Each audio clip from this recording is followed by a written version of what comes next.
Assalamualaikum warahmatullahi wabarakatuh.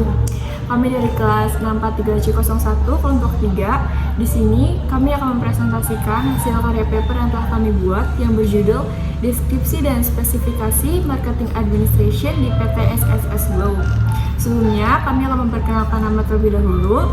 Nama saya Salma Khairunisa, NIM 64231481. Nama saya Nursiwa Pujia dengan NIM 64231426. Nama saya Trisatna, NIM saya 64231603.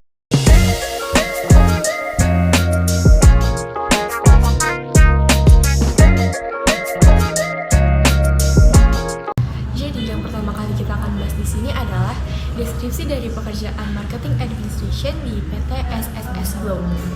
Jadi, marketing administration di PT SSS Glow merupakan pekerjaan yang dapat dilakukan di kantor ataupun di luar kantor, atau biasa kita sering sebut dengan pekerjaan remote.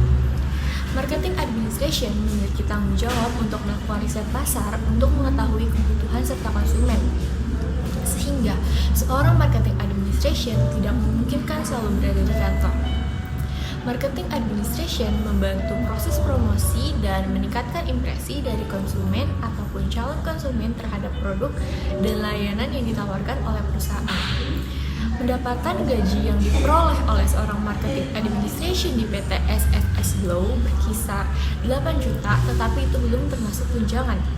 Selanjutnya, struktur organisasi sederhana di perusahaan PT SSS Glow yaitu yang pertama, di urutan pertama itu ada direktur. Lalu di bawah direktur ada marketing administration, dan di bawah marketing administration ada digital marketing dan sales lead, dan yang terakhir ada staff. Lalu ada juga tugas-tugas yang harus dilakukan sebagai marketing administrasi di PT SSS Glow. Yang pertama itu ada pemantauan dan penilaian distribusi serta penyelesaian target penjualan tahunan, triwulan, bulanan, dan mingguan. Yang kedua ada perumusan, pelepasan, promosi, dan implementasi kebijakan pemasaran bertahap, serta pemantauan dan penilaian implementasinya. Yang ketiga, ada perumusan dan pengawasan peraturan manajemen pemasaran. Yang keempat, ada penilaian indikator bisnis termasuk peringkat kinerja penjualan, kunjungan, harian, tingkat konversi peluang bisnis, dan penilaian pengumpulan pembayaran.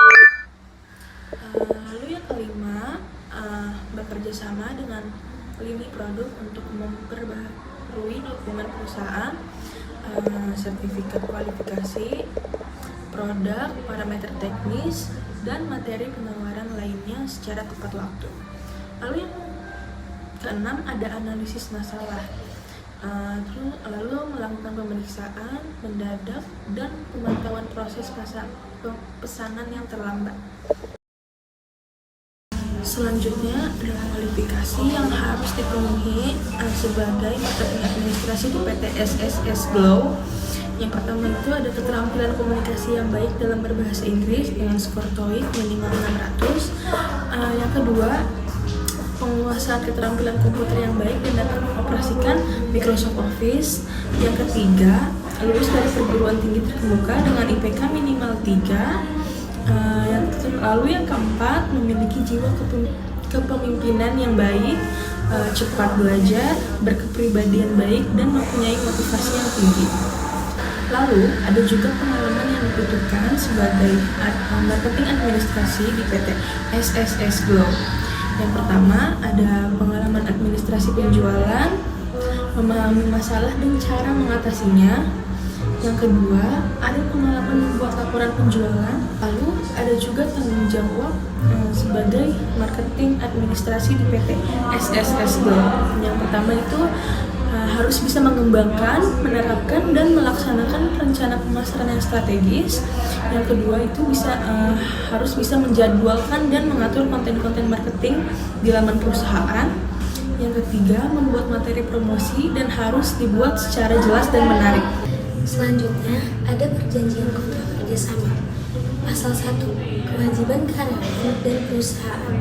Yang pertama, kedua belah pihak berkewajiban menjelaskan, mengingatkan, serta menyebarluaskan perjanjian kerja bersama ini serta perubahannya kepada seluruh karyawan atau anggota.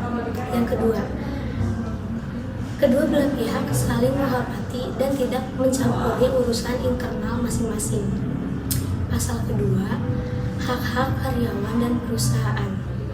Yang pertama, perusahaan mengakui bahwa satu-satunya organisasi karyawan yang mewakili karyawan pada perusahaan adalah serikat pekerjaan. 2. Serikat pekerja mengakui bahwa yang mengatur para karyawan dalam menjalankan perusahaan adalah fungsi dan tanggung jawab pengusaha. Pasal ketiga, pengupahan. Perusahaan membayar upah karyawan pada tanggal 28 setiap bulan. Apabila tanggal tersebut jatuh pada hari libur, maka upah dibayarkan pada hari kerja sebelumnya. Pasal keempat, tunjangan. 1. Di samping upah pokok, perusahaan memberikan tunjangan-tunjangan sebagai berikut. Yang pertama, tunjangan keluarga. Yang kedua, tunjangan perumahan. Yang ketiga, tunjangan bahasa. Yang keempat, tunjangan shift. Yang kelima, tunjangan hari raya. Yang keenam, tunjangan khusus diberikan kepada karyawan yang berdasarkan kondisi pekerjaan, tempat kerja, atau keahliannya. Pasal 5, istirahat atau cuti. Yang pertama, istirahat tahunan diberikan selama 12 hari kerja setelah karyawan bekerja selama 12 bulan berturut-turut dengan mengajukan permohonan terlebih dahulu dan mendapatkan persetujuan dan atasan selambat-lambatnya 1 minggu sebelum tanggal pelaksanaan.